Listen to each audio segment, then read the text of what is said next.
I want to start off my story with this video. I can remember how happy I was, and you would have never known that this was during COVID. But yes, this was COVID, and this forever changed my world as a dancer. As you can see, I still dance, but there are challenges now. One major challenge is that, well, I've gotten older. I'm 50 years old. And with that said, as anybody would know, especially in Chicago, everybody wants them younger, and, well, that's okay. I'm still dancing and finding different places to share my craft. You see, I don't dance for everyone anymore. I know it says, like, well, what does that mean? Although I do dance for everyone, but I dance more for me. Yeah. It's a sense of freedom that I feel when I'm on that stage, but also the joy that I see in people's faces when I move. That is like everything for me. And now I'm dancing with performers and singers like this band here, Yaima, who I've danced with a couple times. And also Dixon's violin, Randy Granger. Yeah, I'm dancing with a lot of different people now, a lot of singers. But now that I'm doing that, and there's just something that is beautiful, that I get to share these stories. And these stories are of happiness and joy, but also sadness and sorrow, and even death. Yeah, I had to dance that last year. And I don't get to stick to just one style of dance. No, that's not me, and that's never been me. I'll mix a different dance here and there, different dances that I've learned. And with that, my stories are more thought-provoking, because I want to make people think.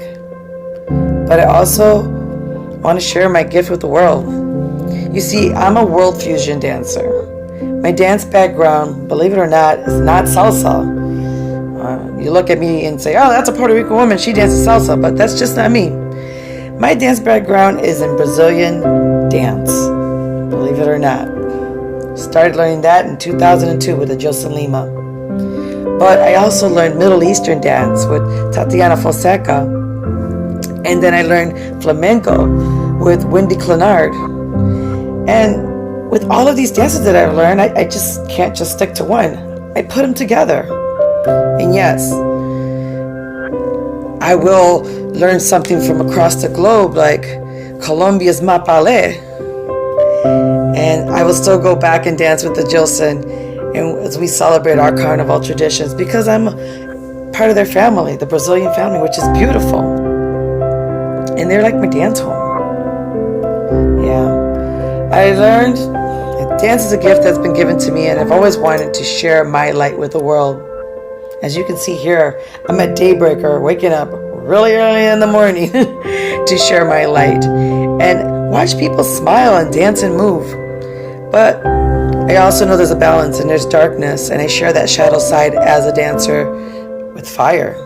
I've been a professional fire dancer as well, and I actually danced with the Chicago Full Moon Jam.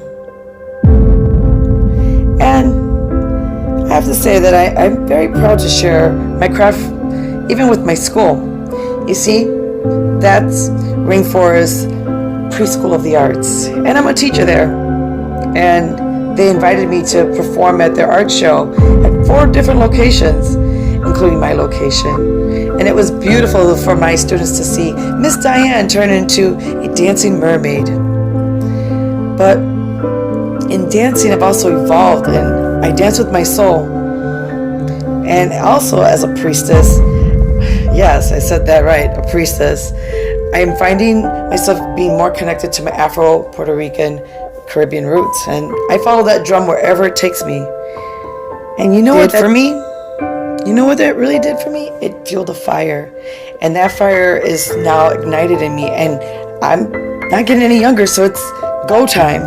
I want to be able to celebrate at the Windy City Carnival, and I want to be able to dance on the streets of Sundays on State Street, and I want to be able to do the Puerto Rican Day Parade and Arts in the Dark. And I know I can do these things. Well, this is where you come in. How will you be able to help me to be able to share my gift with the world and the city?